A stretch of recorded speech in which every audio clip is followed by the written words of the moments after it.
A quick like and subscribe really helps our channel grow and allows us to bring you even more amazing content.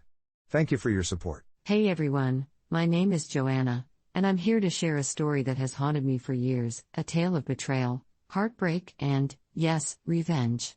Picture this, a small town in the heart of the Midwest, where the air is thick with humidity during summer, and the streets are lined with the golden glow of street lamp light during the long, lonely nights.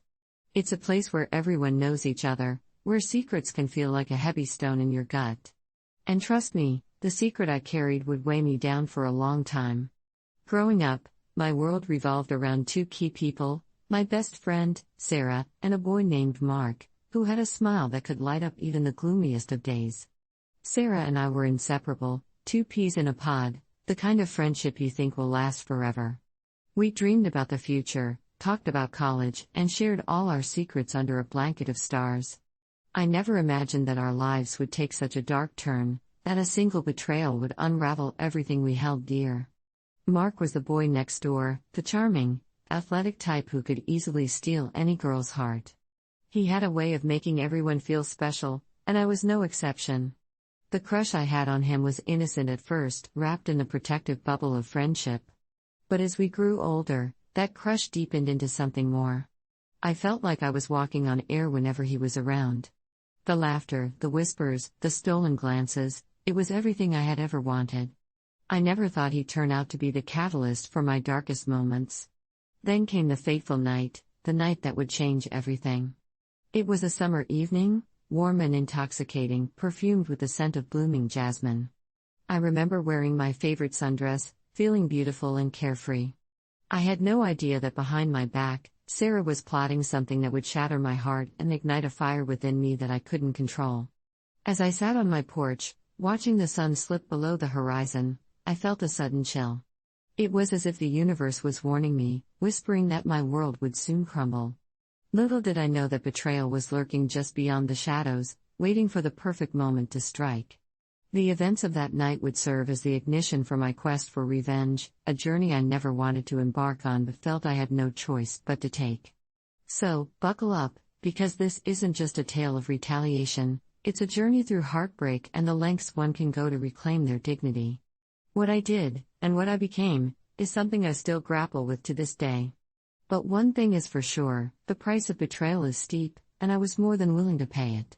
The darkness crept in quickly that night, a shroud that wrapped itself around my heart and mind as I waited for Mark to arrive. He'd promised he would come over after his soccer practice, and the anticipation danced in my chest. I imagined our conversations, the laughter we would share, and perhaps even the electric moment when I would finally tell him how I felt. But as I was lost in daydreams, Sarah showed up unexpectedly, her eyes gleaming with a mischievous light I hadn't seen in a while. "Hey Joe, have you heard the news?" she asked, her voice too high-pitched, too excited for my liking. I could sense something was off, but before I could question her, she pulled out her phone, a devilish grin spreading across her face. "Look," she said, thrusting the device into my hands. My heart dropped as I read the messages exchanged between Sarah and Mark. They weren't just friends, they were flirting, sending heart emojis and inside jokes that should have been reserved for me. The crushing weight of betrayal settled into my stomach like a stone, heavy and unyielding. "Sarah, what is this?" My voice trembled as I fought to hold back the tears that threatened to spill over. She shrugged, feigning innocence, but I could see the thrill dancing in her eyes. "I thought you knew. I mean, we were just having a little fun. You wouldn't mind, right?" I felt the ground shift beneath my feet. This was not just a betrayal of trust, it felt like a betrayal of love, of all the dreams I had woven with Mark in my heart. Sarah had crossed a line that I never thought she would dare to. We were supposed to be best friends, sisters, even. How could she do this to me? The air grew thick with tension as I stared into her eyes, searching for any sign of remorse. All I found was a twisted satisfaction, a spark of something dark that I couldn't comprehend. In that moment, the realization hit me like a freight train. Sarah was willing to sacrifice our friendship for a taste of the attention she craved. I was nothing more than collateral damage in her reckless pursuit of validation. Then the doorbell rang, and I felt my stomach churn. My heartbeat thundered in my ears as I exchanged a glance with Sarah. She could see my panic, my heartbreak, but all she did was grin, a predator eager to watch her prey be devoured. "Go answer it," she urged, pushing me toward the door as though to shove me into the very embodiment of my pain. I opened the door to find Mark standing there, his sun-kissed skin glistening with sweat, his smile radiant and contagious. The moment fell flat as I looked into his eyes, searching for the boy I thought I knew. The boy who would never betray me. But as I replayed Sarah's words in my mind, the fantasy of our moment shattered like glass, cutting deep into my heart. "Hey, Joe," he said, oblivious to the chaos that was surging within me. "Ready for some ice cream?" I forced a smile, feeling my heart crack further. "Yeah, sure. Sounds great." But the words felt hollow, empty of the joy they should have contained. My mind raced, and the urge to blurt out the truth warred with the desire to cling to the last vestiges of innocence. "What's wrong?" he asked, tilting his head as he studied my face. The words bubbled up, desperate to escape, but before I could speak, Sarah chimed in, her voice dripping with false sweetness. "Nothing. Just girl stuff. You know how it is." Her laughter rang hollow, mocking, as she stepped between us like a shield. I felt my heart sink. In that moment, surrounded by the very people who should have supported me, I was paralyzed by fear of losing both the boy I loved and the friend I had confided in for years. I wanted to scream, to expose the lies that threatened to unravel everything. But the thought of confronting Sarah and ruining my last precious moments with Mark held me captive. So, I played along. I laughed when Sarah teased Mark, cheered when he shared stories of his soccer victories, all the while feeling like I was drowning beneath the surface of a deceitful facade. The betrayal felt like a poison in my veins, seeping through my heart and into every fiber of my being. The tipping point came later that week, when I overheard them whispering in the hallway at school, their laughter bright and carefree. It was a sound that twisted my insides, igniting a fire of rage that I didn't know I possessed. I realized then that I couldn't sit idly by and let them build their happiness on the ashes of our friendship.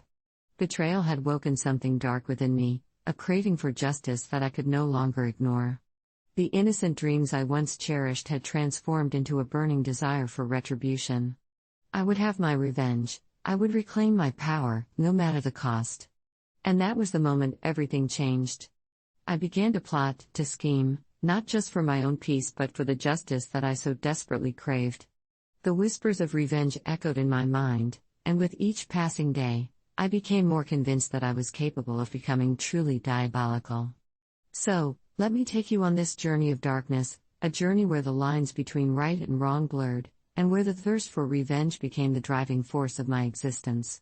The betrayal may have sparked the fire, but what followed was a tempest that would consume everything in its path.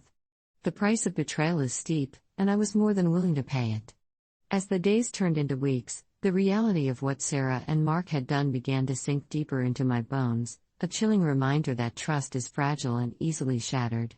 The whispers that once filled my heart with joy turned into haunting echoes of their laughter, following me like a shadow I couldn't shake off. Each time I passed them in the halls, I felt a visceral pain clawing at my insides.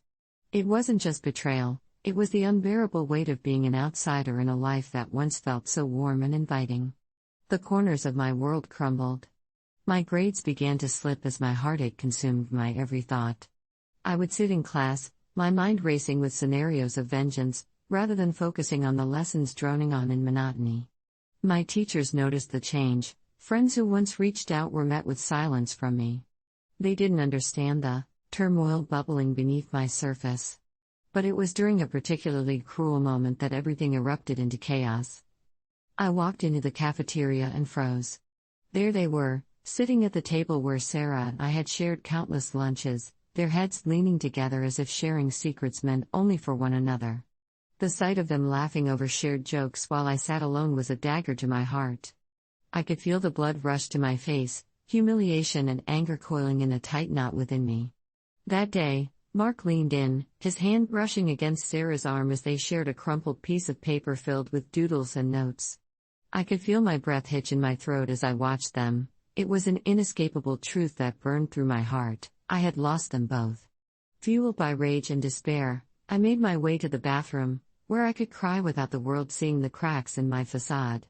Standing before the mirror, I dug my nails into the porcelain sink, breathing in shaky breaths. As my reflection stared back, I felt a sudden clarity pierce through the fog of pain. I didn't just want revenge, I needed it. That need surged through my veins like wildfire, igniting every dark corner of my mind. I crafted my plans meticulously, allowing my imagination to run wild.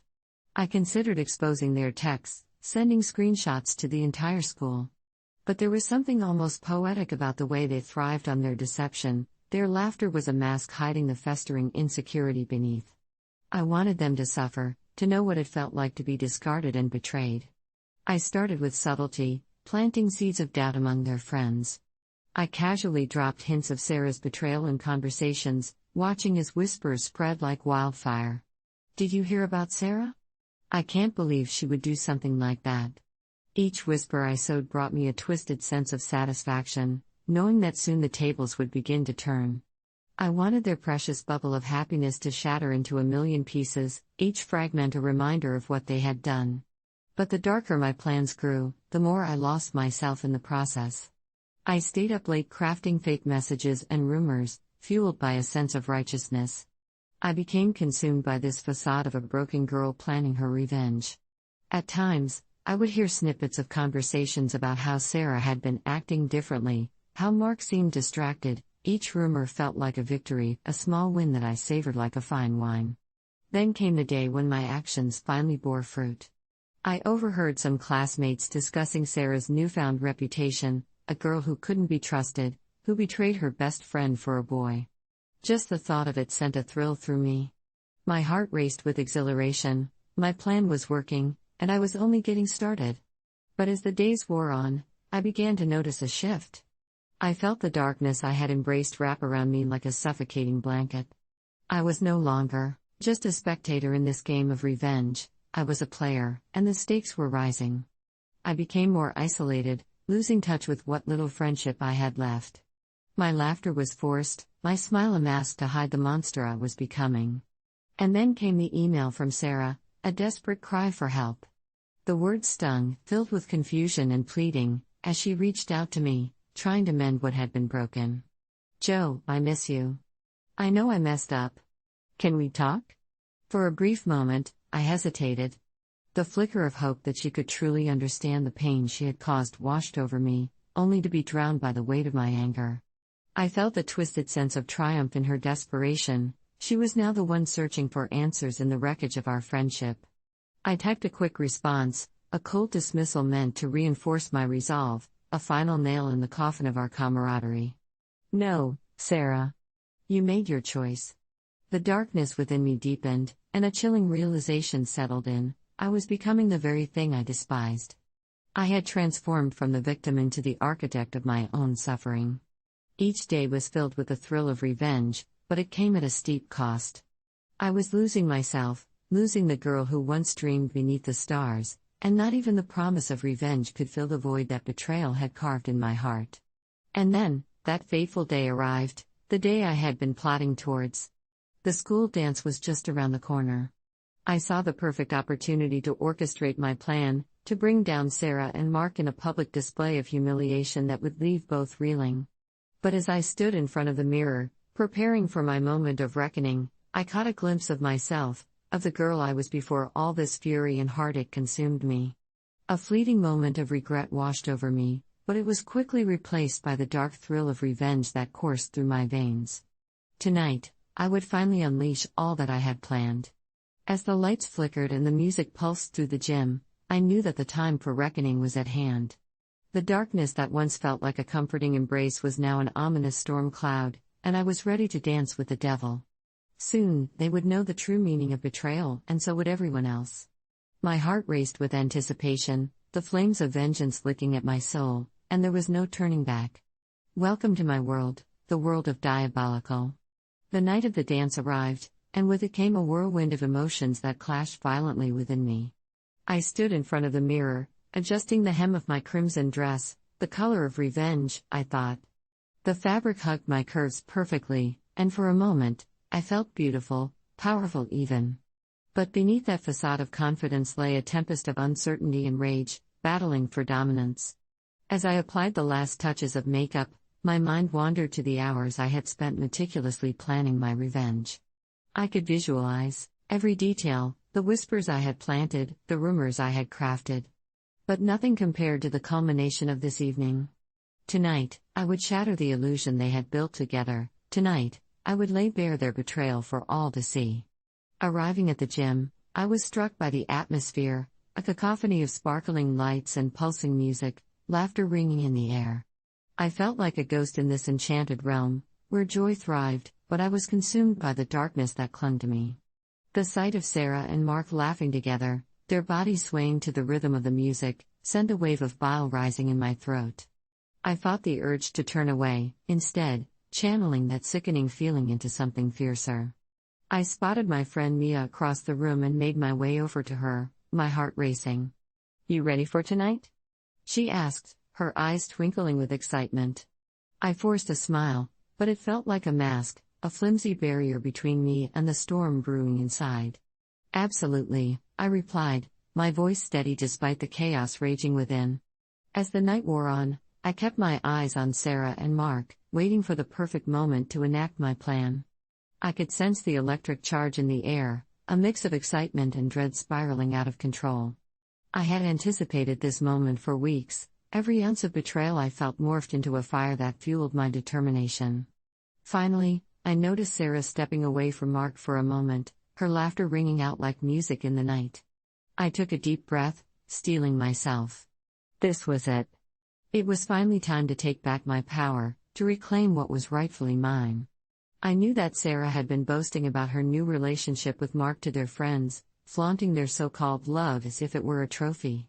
But little did she know, I had crafted an arrangement that would expose not just her treachery, but also draw attention to the depth of her betrayal. With a flick of my phone, I executed the first phase of my plan. I casually approached a group of our classmates, those who had once been friends with both Sarah and me, and struck up a conversation. I dropped hints of Sarah's lies, sharing what I had uncovered about her and Mark's negligent disregard for my feelings. The whispers spread like wildfire, and within moments, an air of tension hung thick around us. "Did you know Sarah and Mark were texting way before the dance?" I sneered, tilting my head in mock sympathy. It's almost like she was waiting for me to get out of the way. The truth dripped from my words like poison, each syllable laced with the bitterness I had cultivated. As I watched their eyes widen, the thrill of manipulation surged through me, intoxicating and overwhelming. Just then, I caught a glimpse of Sarah, her expression changing as she picked up on the murmurs swirling around her. Her smile faltered, and I reveled in the sight. Soon, Mark would be caught in the crossfire, and I would finally see them topple from their pedestal of happiness. As the music swelled, I made my way closer to the dance floor, where the energy pulsed through the air like a living entity. I felt a rush of adrenaline as I took a deep breath, knowing that my moment had arrived. I smiled, knowing that the chaos I had orchestrated was about to reach a fever pitch. And then, I saw it, a flash of movement. Sarah and Mark had come together, laughing, their heads bowed closely as they whispered secrets meant only for each other. I could feel the fire in me roaring to life, propelling me forward. With swift determination, I approached them, weaving through the crowd, each step filled with purpose. "Hey, guys!" I called out, my voice slicing through their bubble like a sharp knife. They turned, surprise etched on their faces. "Having fun?" I asked, my tone deceptively light, but I could see the tension in their eyes. "Joanna," Mark said hesitantly, his brow furrowing in confusion. "What's up?" "Oh, I just thought I'd share a little something I've heard," I said, letting the venom seep into my words. "You know, about how Sarah's been telling everyone that she's the better choice. That she's the one you've always wanted. How sweet of her." My voice dripped with faux admiration, the perfect blend of sarcasm and bitterness. Sarah's face blanched, and I felt a rush of exhilaration at the sight of her unraveling. "Joe, what are you talking about?" she stammered, her bravado slipping. Before I could respond, I pulled out my phone, the very weapon I had wielded to craft this moment. "Oh, just the little messages you thought were private between you and Mark. Here's a little snippet for everyone." I raised my voice, projecting it to the surrounding crowd that had begun to gather, eyes wide with curiosity. The collective gasp echoed through the gym as I showed the screen, their shocked expressions feeding my fury. Sarah's face turned a shade of crimson, and Mark looked utterly bewildered, his expression shifting from confusion to a dawning horror. "What? Joanna, you can't do this." He attempted to protest, but my heart thrummed with victory. "Watch me," I retorted, pushing the boundaries further. "You want to know what real betrayal feels like? Look no further than your own perfect little relationship." My words dripped with malice, and for a moment, I felt invincible, like I had finally reclaimed the narrative. As the crowd began to murmur, the weight of my revenge crashed over me like a tidal wave. I could see Sarah's facade crumble as the truth washed over her, her laughter now replaced by stony silence. But in that moment of triumph, amidst the chaos I had unleashed, a flicker of doubt crept in, a momentary hesitation that whispered that perhaps I had gone too far. The darkness that I had embraced, the revenge that felt so sweet, now tasted bitter on my tongue. The realization swept over me like a cold shiver. I had orchestrated my revenge, but at what cost? Would this moment of glory fill the void left by betrayal? Would it truly bring me peace? As I faced Sarah's devastated expression and Mark's bewilderment, I understood that this moment was as much about them as it was about me. And so began the descent into the unknown, a realization that the path of revenge was never straightforward. The taste of victory was bittersweet, and I stood on the precipice of a choice: would I embrace the darkness within, or would I find a way to reclaim the light I had lost amidst the shadows?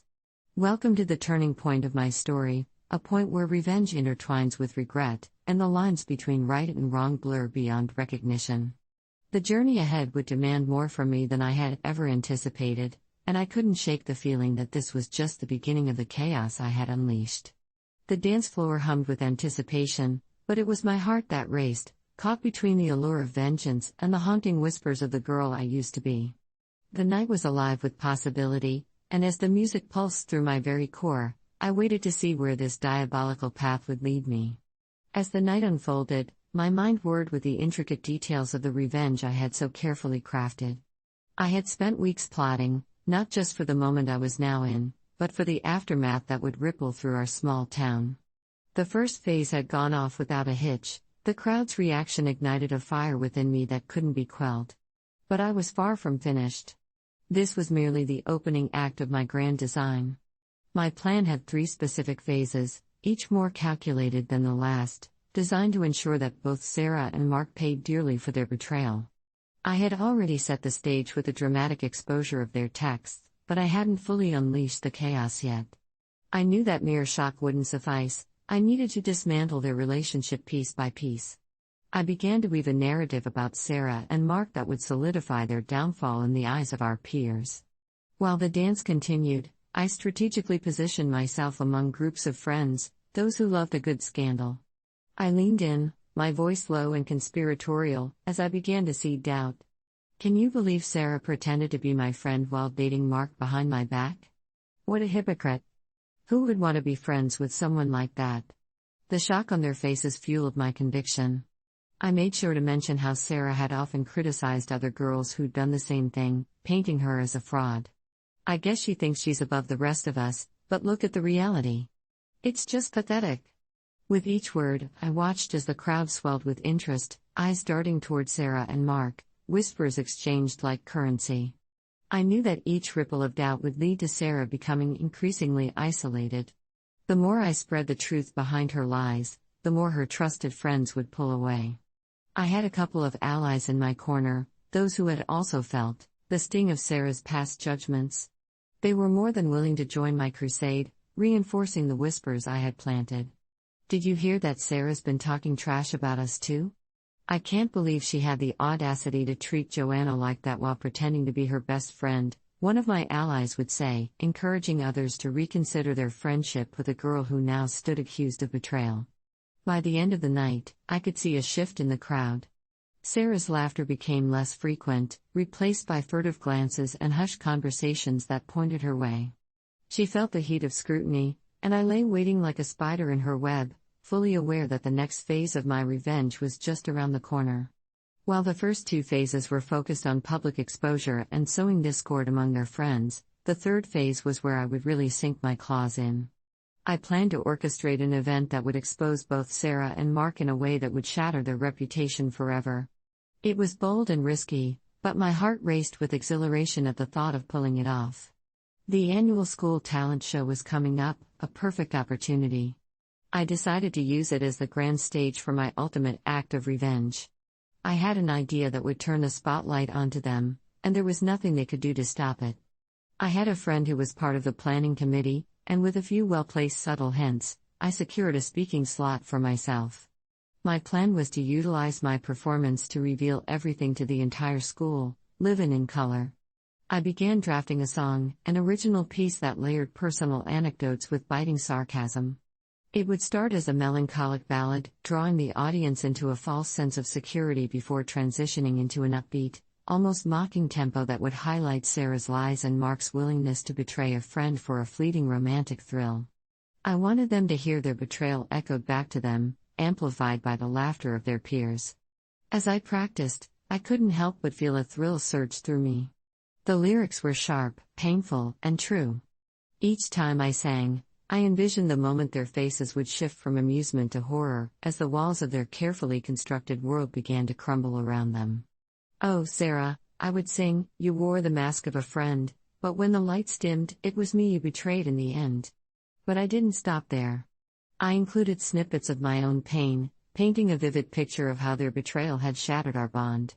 I wanted the audience to see not just what they had done, but also the emotional toll it had taken on me. I wanted them to understand that betrayal isn't just a fleeting moment, it's a deep wound that lingers long after the act itself.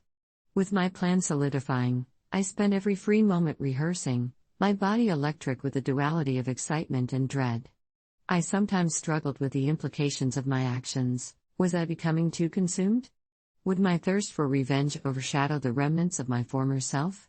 But each doubt was drowned out by the intoxicating desire to finally feel powerful again, to reclaim control over my narrative. As the talent show date approached, buzz filled the air. Everyone was talking about the performance I was set to deliver. I could feel the anticipation building, and with it, a sense of urgency. This was about more than revenge, it was about reclaiming my dignity and letting Sarah and Mark feel the weight of their betrayal, live before everyone who had ever loved and respected me. On the night of the talent show, I dressed with meticulous care, slipping into my favorite black dress. It wasn't just an outfit, it was armor. I could hear the chatter of students filling the auditorium, their voices washing over me like a wave.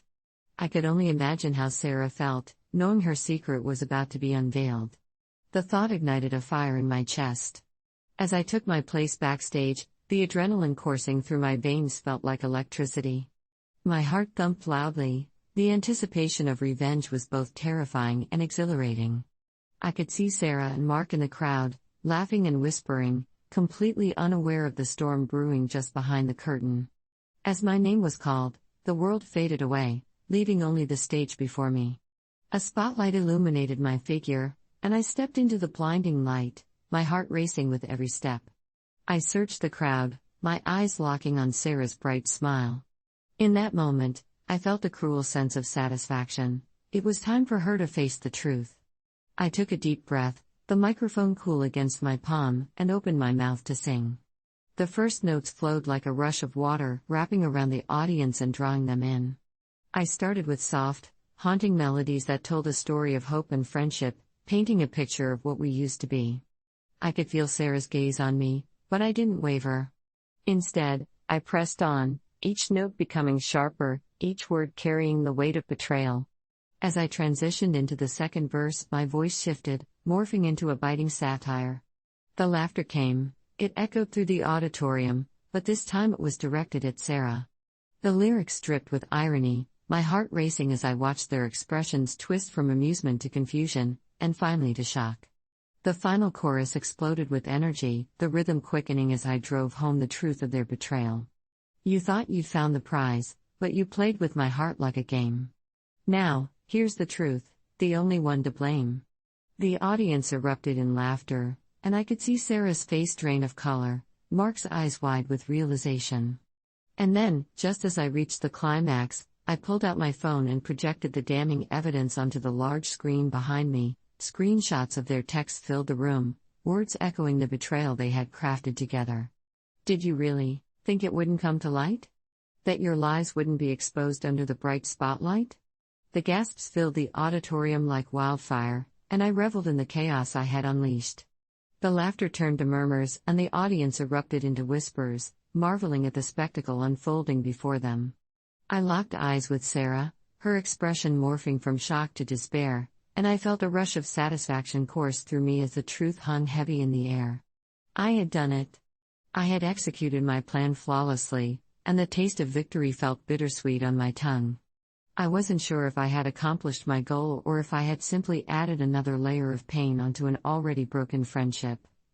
But in that moment, standing on the stage with the spotlight on me, I felt, at least for a fleeting second, like I had finally reclaimed my power.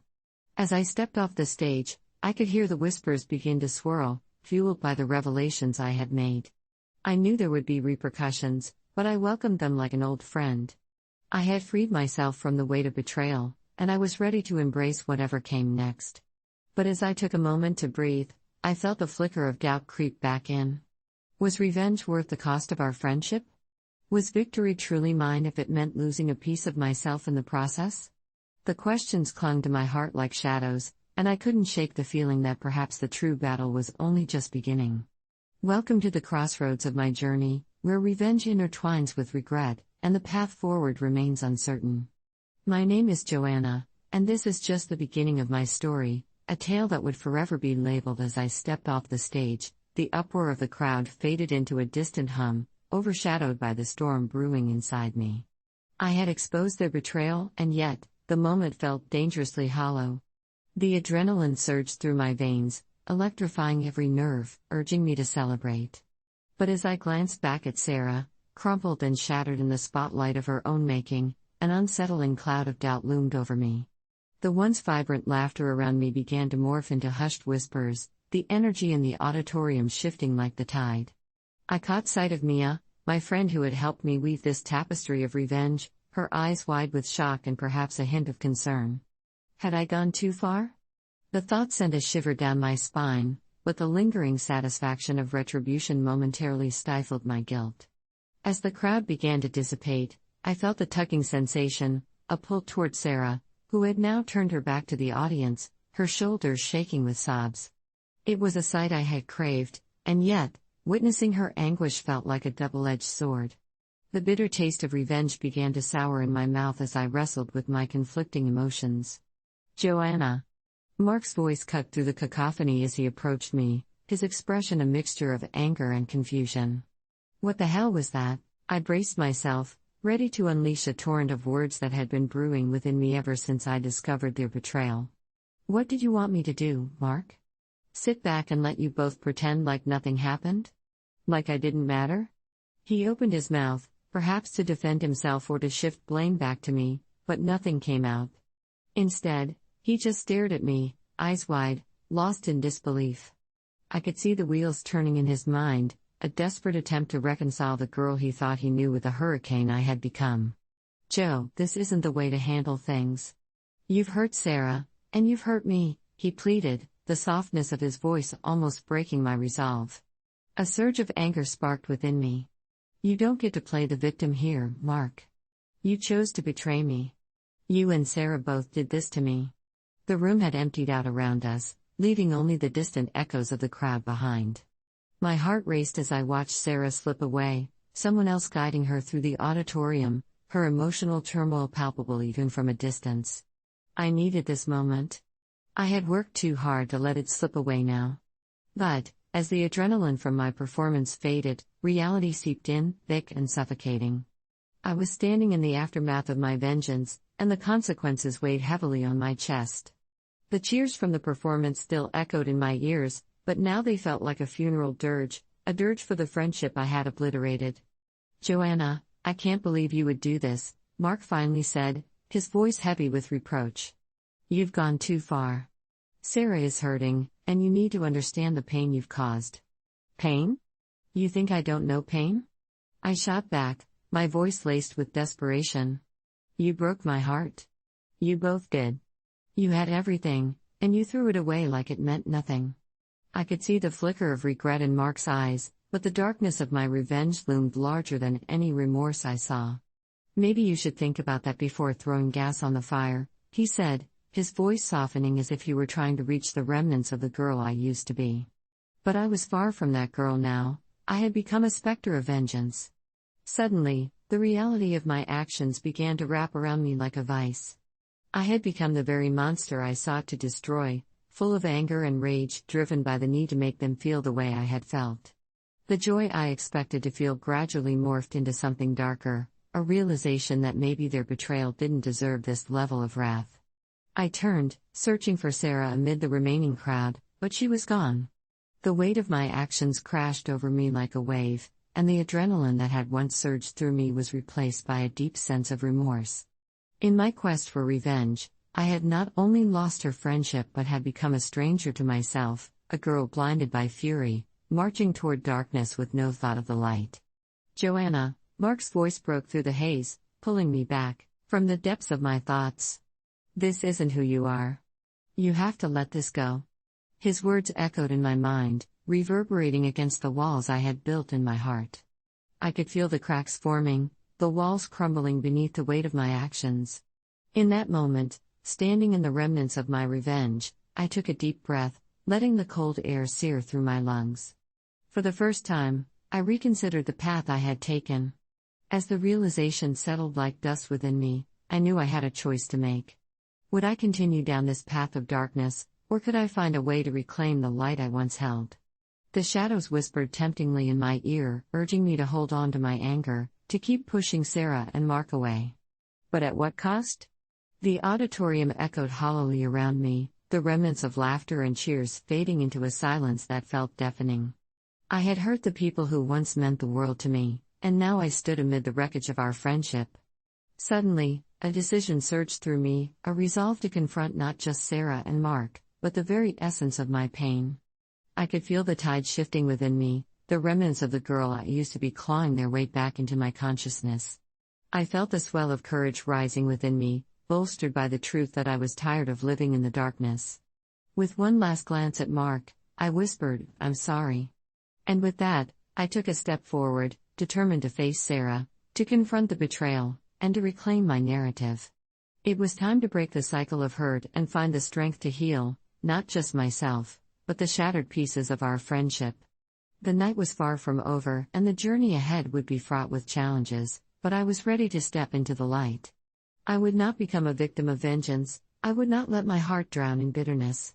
As I made my way through the remnants of the dance, a newfound resolve filled my heart. The battle for my soul was just beginning, and I would fight to reclaim not only what I had lost but also the person I had once been. Welcome to the climax of my story, a turning point where the thirst for revenge transformed into a quest for redemption, and the light began to break through the shadows. My name is Joanna, and this is where my journey truly begins. In the days that followed the talent show, the ripples of my actions reverberated through our small town like a tremor beneath the earth's surface. I had set my proverbial bomb off, and the shrapnel of my revenge lay scattered, piercing the hearts of everyone involved, most notably me. The laughter and excitement from the night of the performance faded quickly, leaving behind a heavy silence that echoed in my mind. I became a specter in the hallways at school, my once vibrant presence all but extinguished. Sarah had become a ghost of her former self, and Mark wore the weary look of someone who had just survived a storm. They were both feeling the fallout of my revenge, but so was I. In the first light of dawn the next day, reality hit me like a freight train. I woke up, the adrenaline from the night before dissipating into a thick layer of dread that clung to my skin. My heart felt heavy, weighed down by the burden of what I had done. I had sought vengeance, but what I had truly unleashed was a whirlwind of hurt that left all of us reeling. The whispers that had once been fuel for my fire now felt like daggers slicing through my heart. I was no longer the girl with dreams, I had become the architect of my own pain, and I was haunted by the aftermath of my choices. Friends who once looked at me with admiration now whispered behind my back, some even crossing the hall to avoid me completely. I had become an outcast, and the irony was not lost on me. The very isolation I had intended for Sarah and Mark now wrapped around me like a shroud. In the weeks that followed, I watched as the once inseparable trio of Sarah, Mark, and me crumbled to dust. Their relationship disintegrated under the weight of public scrutiny, but my heart ached at the thought of what I had done. I had turned two people I once loved into pariahs, each suffering under the weight of betrayal while I stood under the heavy burden of regret. I spent countless nights replaying the events, trying to figure out if I could have handled things differently. Thoughts echoed in my mind. Could I have confronted Sarah with honesty instead of vengeance? Should I have sought closure rather than revenge? But the answers felt elusive, trapped beneath the rubble of my choices. And then came the moment that would change everything, a moment I never thought I would face. Sarah reached out to me, a simple text that read, "Can we talk?"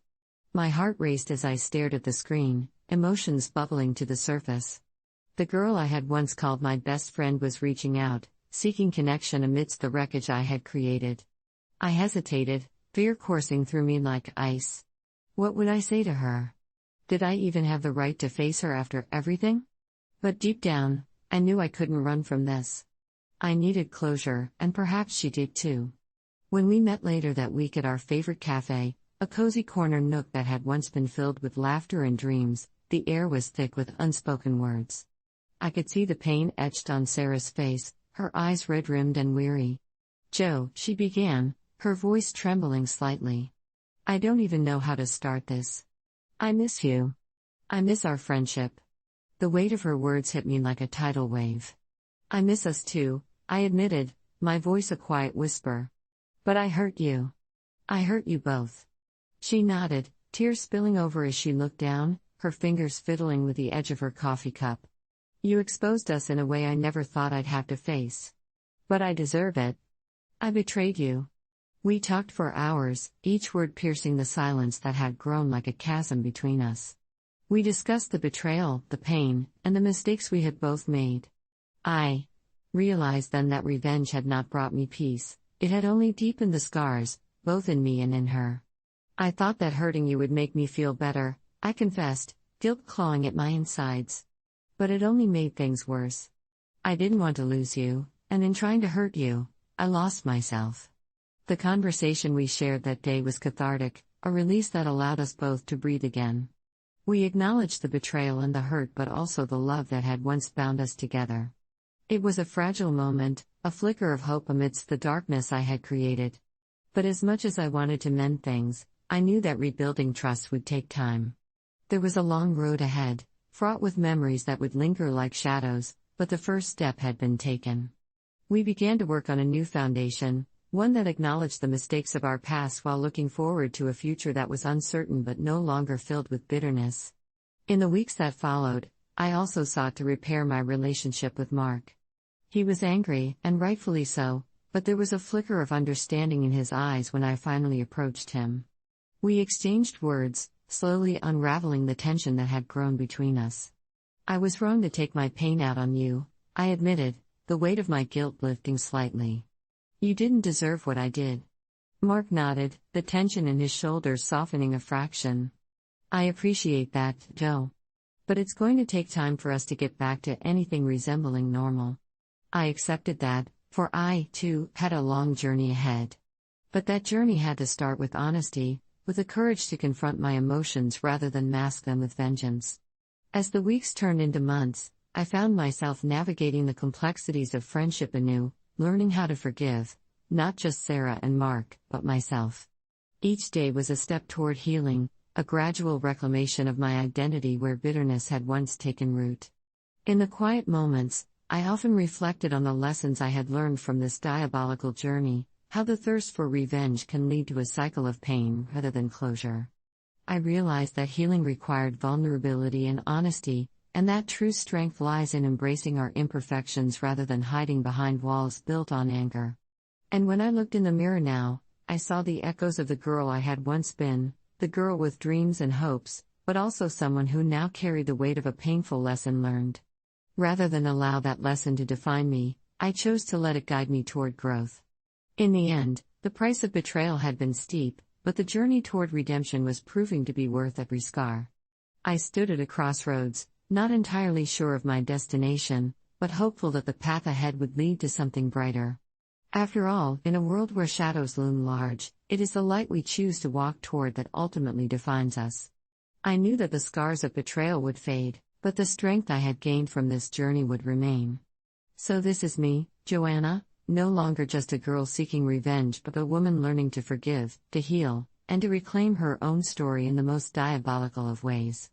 And as I step into the light, I carry with me the hope of a new beginning, a chance to rise from the ashes of betrayal and sculpt a future where love, trust, and resilience reign supreme. Hey everyone, it's Kimberly. I've been holding onto this story for a while now, and I think it's finally time to share it. I never thought I would find myself in a situation like this, and I still can't believe how it all unfolded. Grab a snack, because this is going to get intense. I live in a small neighborhood on the outskirts of town, where everyone knows each other, at least, that's what I thought. Picture tree-lined streets, manicured lawns, and the kind of friendly wave you exchange with your neighbor as you bring in your groceries. My house is a cozy little two-story with a white picket fence that I had painted myself. It's just me and my rescue dog, Max, who is the most loyal companion I could ever ask for. When it comes to my world, there are a few key players.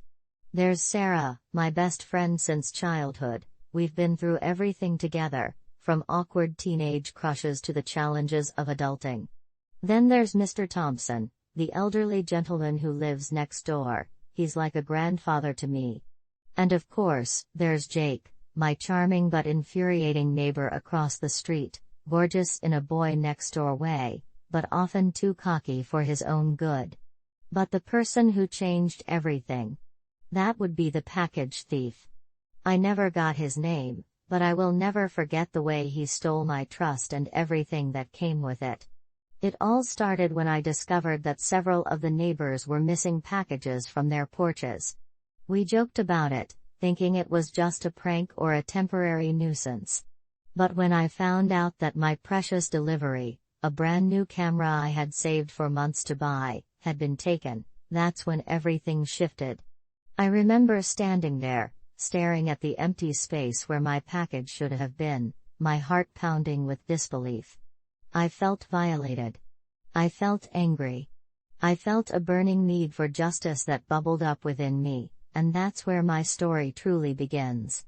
As I dug deeper into the mystery of the package thief, I soon found out that getting my stuff back wouldn't be enough. I wanted him to know how it felt to be on the receiving end of betrayal, to have something precious stripped away without warning.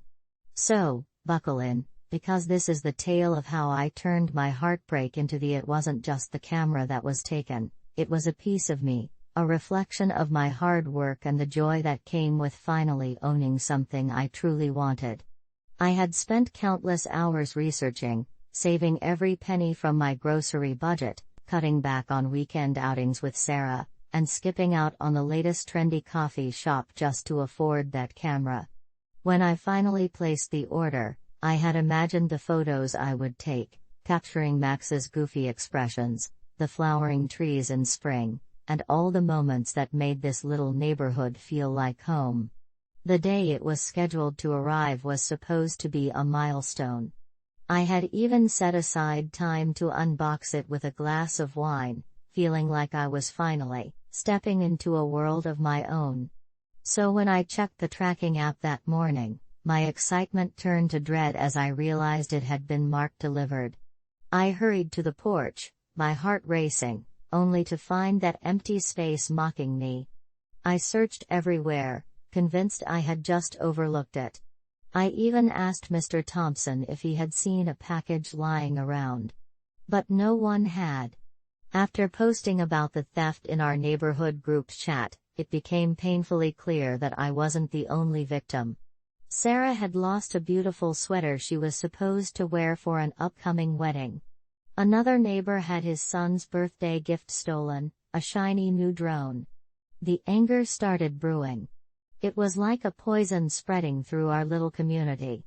But the worst part was discovering that the thief didn't just come and go under the cover of night. No, he was living among us.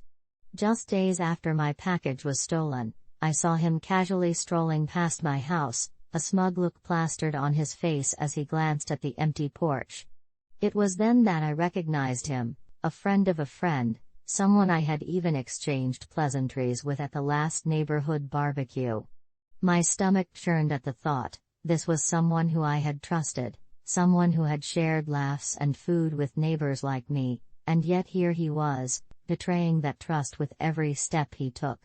The more I thought about it, the more the betrayal twisted my insides. I felt like a fool for ever believing that we were all looking out for each other. It was as if the very foundation of my community, built on trust and familiarity, had crumbled beneath me. I began to obsess over what I would do, how I could make him feel the way I felt, exposed and vulnerable. It was more than just anger, it was a deep ache in my chest that refused to go away. I felt like I was spiraling down a rabbit hole, my thoughts consumed by visions of retribution. This guy had no idea what he had set in motion. I started gathering evidence, not in the legal sense but in a more personal and twisted way. I found myself lurking out on my porch at odd hours, hoping to spot him again. I took to social media, combing through his posts, trying to glean any information that would help me understand his life. It was like I was a detective in a movie, except the plot was getting darker by the day. I learned he had a history of petty crimes, little things that made his character more predictable, but also more infuriating. Then came the day I saw him again. This time, he was walking with a group of friends, laughing, as if the world was his playground. I watched him from my window, my heart racing with a mixture of fury and despair. He was wearing that ridiculous beanie he loved so much, and I remember thinking that it made him look even more insufferable. And that's when it hit me, the realization that he was living his life without a care while I was stuck in this whirlwind of resentment. But it didn't stop there. The sense of violation morphed into a paranoia that consumed every waking moment. I started asking myself if he would one day come back. What if he targeted my house again? Or worse, what if he decided to escalate his antics? I had always been a relatively private person, but now I was constantly peeking through the blinds, studying the street for any sign of him. Each shadow cast by the trees felt like a potential threat. Then one night it happened. I was up late, scrolling through social media, when I saw him post a photo of himself holding a brand new camera, the same kind I had lost. My heart dropped as I read the caption, "Just got this sweet rig. Can't wait to shoot some amazing pics." I felt a wave of nausea wash over me. My camera. My dream stolen and flaunted in front of my face like a trophy. That was the moment everything changed. I started plotting the ultimate plan. It was no longer just about getting my camera back, it was about delivering a message. I wanted him to feel the weight of his actions, to understand that what he had done wasn't a mere theft, it was a betrayal of the community he pretended to be part of. I wanted him to know that I wouldn't be a passive victim any longer. I was ready to fight back. As I lay in bed that night, staring at the ceiling, an idea began to blossom in my mind. I thought of all the times we had shared a laugh over some shared community event, of how we had been in close proximity, completely unaware of the dark side of his character. It would be poetic, almost fulfilling, to show him the consequences of his actions, not just in a physical way, but emotionally too. I remembered how our neighborhood had a tradition of community potlucks every month. Everyone was always encouraged to bring a dish, and it was a good way to bond, to maintain that facade of kindness. But this time, I would turn that tradition on its head. I would make it an event he would never forget. I started planning my dish, a delectable chocolate cake with a surprise ingredient. An ingredient that would definitely ruin someone's appetite, laxatives. I had done my research, it would be hard to detect and wouldn't cause any permanent damage, just an embarrassing night he would remember. It was a sickening thought, but I was filled with a rush of exhilaration. I could almost visualize his face as he took a bite and grimaced, realizing he had bitten off more than he could chew, just like I had when he stole from me. The night of the potluck arrived, and I was a whirlwind of nerves and excitement. I dressed carefully, making sure I looked the part of the friendly neighbor, ready to serve my chocolate cake like it was the pièce de résistance of the evening. I pretended everything was fine, laughing with Sarah and Mr. Thompson as they praised my baking skills. But inside, I was a storm, every laugh a reminder of the calm before the chaos I was about to unleash. When he finally arrived, I felt the energy in the room shift. He entered with that same carefree demeanor, flashing smiles at people who had no idea of his true nature. I could feel the anger bubbling beneath my surface, but I kept it in check as I casually approached him, my heart racing. I had carefully crafted my plan, and now it was time to set it in motion. With each step toward him, I felt a mix of triumph and trepidation. The potluck was buzzing with laughter and the clinking of forks, but for me, the world had narrowed down to just him. I approached casually, my smile in place, determined to keep my composure as I offered him a slice of my chocolate cake. "Hey, Jake. You have to try this. I made it special for the potluck," I said, my voice steady despite the chaos brewing inside me. He flashed that infuriatingly charming smile, and for a brief moment, I felt the same foolish trust I once had. But that fleeting sentiment dissipated quickly as he took the slice from my hands, completely oblivious to what awaited him. As the evening progressed, I made sure to keep my distance while still keeping an eye on him. I chatted with other neighbors, feigning casual interest in their lives while my mind was racing with anticipation. I could see him enjoying the cake, and each laugh he let out made my heart pound. Was he suspicious? Did he suspect me? I needed to stay calm. I reminded myself that this was just a small price he had to pay for his betrayal. I had no intention of ruining his life, but I wanted him to feel a fraction of what I had felt when he took my camera. About 30 minutes in, I noticed him grabbing a drink from the table, his eyes wide as he spoke with a friend about how amazing the cake tasted. That's when I felt the first wave of satisfaction course through me. He genuinely thought he was safe, that he could waltz through our neighborhood with impunity. But I wasn't done yet. A few minutes later, I saw him pause mid-conversation, his expression shifting from jovial to confused.